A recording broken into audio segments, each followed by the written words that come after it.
Vamos con los derechos humanos 2. Para recordar un poquito la clase anterior,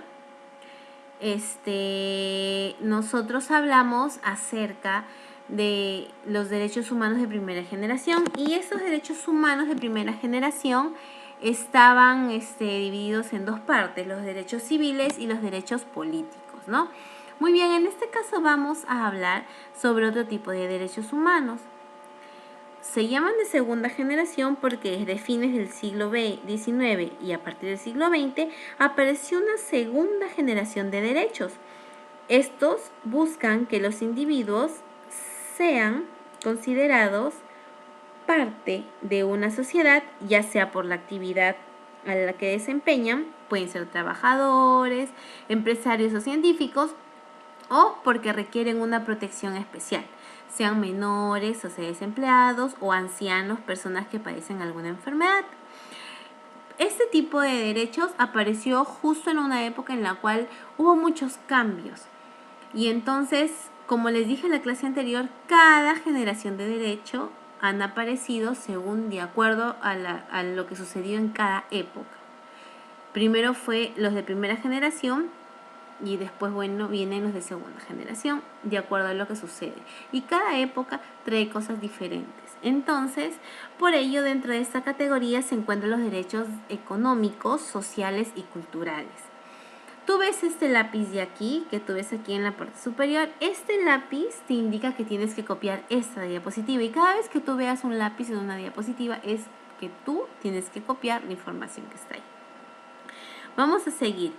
Aquí, por ejemplo, los derechos de segunda generación buscan garantizar a las personas el acceso a un nivel de vida digno, ¿no?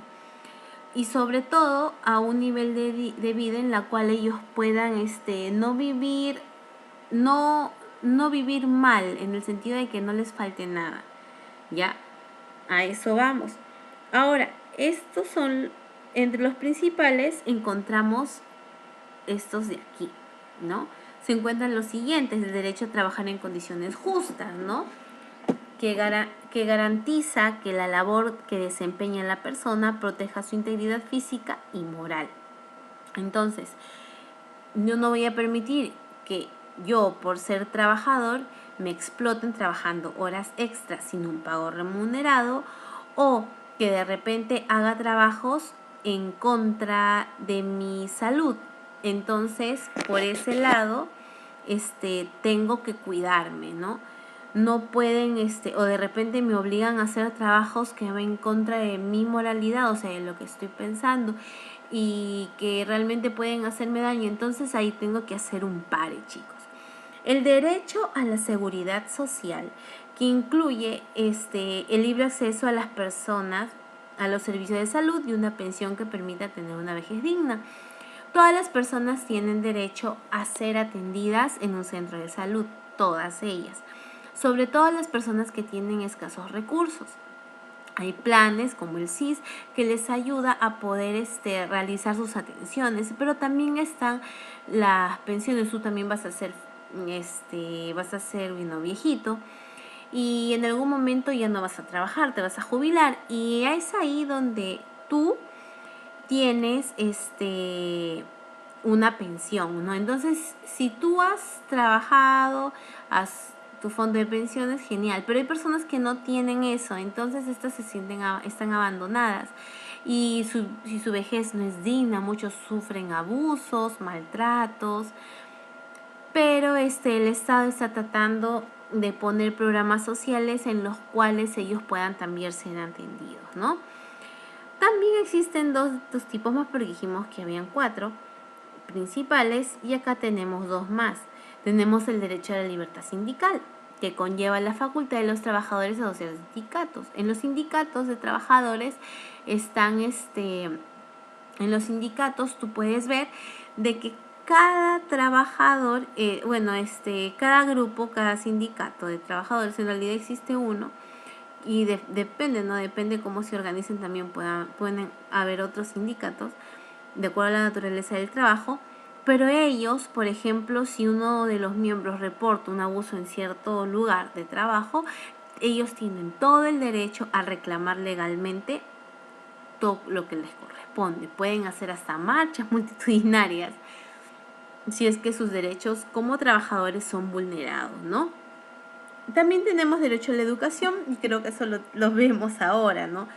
Es libre para todos, sobre todo en las escuelas públicas, para que la educación pueda llegar a varias personas que que realmente no tienen el dinero para acceder a una educación particular. En este caso, la educación pública es obligatoria, o sea, el padre tiene toda la obligación de llevar a su hijo a una escuela. ¿Ya? Por ese lado, sí. Vamos a ver un video en el cual vamos a ver ese tema para que lo puedan entender un poco mejor, así que atentos. ¿Sabes qué son los derechos económicos, sociales y culturales y cómo están presentes en tu vida diaria? Los derechos económicos, sociales y culturales son aquellos relacionados con el acceso al trabajo, la seguridad social, la vida en familia, la atención de la salud, la educación, la alimentación, el agua, el acceso a la vivienda, un medio ambiente adecuado y la participación en la vida cultural. Esos derechos, recogidos en el Pacto Internacional de Derechos Económicos, Sociales y Culturales, generan obligaciones jurídicas a los estados, como el garantizar que todas las personas que se encuentren en el país puedan disfrutar de esos derechos y ofrecer mecanismos de protección y recurso a tales personas, en caso de que estos derechos sean vulnerados. Un elemento fundamental de estos derechos es que se basan en el principio de no discriminación, que da lugar a que la atención se centra en los grupos más excluidos, discriminados y marginados de la sociedad.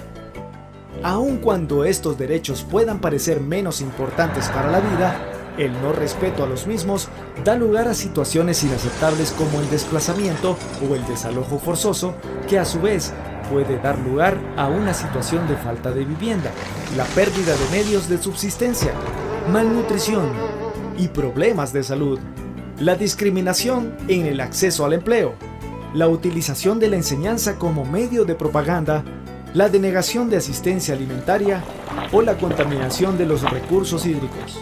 El reconocimiento de los derechos económicos, sociales y culturales por parte de los estados supone para ellos una serie de responsabilidades inaplazables, como garantizar el derecho de acceso al empleo, en especial por lo que respecta a las personas y grupos desfavorecidos y marginados, de manera que ello les permita llevar una existencia digna, o asegurar el acceso a una alimentación esencial mínima que sea nutritiva, adecuada y segura, y garantice que nadie padezca hambre, o garantizar el acceso a un alojamiento y unas condiciones sanitarias de carácter básico, así como a un suministro adecuado de agua apta para el consumo. Facilitar medicamentos esenciales y garantizar la enseñanza primaria gratuita y obligatoria para todos y todas. Garantizar el acceso a un sistema de seguridad social con un nivel mínimo de prestaciones que abarquen por lo menos la atención básica de la salud, las necesidades básicas de alojamiento y vivienda, el agua y el saneamiento, los alimentos y las formas más básicas de enseñanza. Los derechos económicos, sociales y culturales unen a hombres y mujeres, migrantes e indígenas, jóvenes y ancianos, personas de todas las razas, religiones, orientaciones políticas y orígenes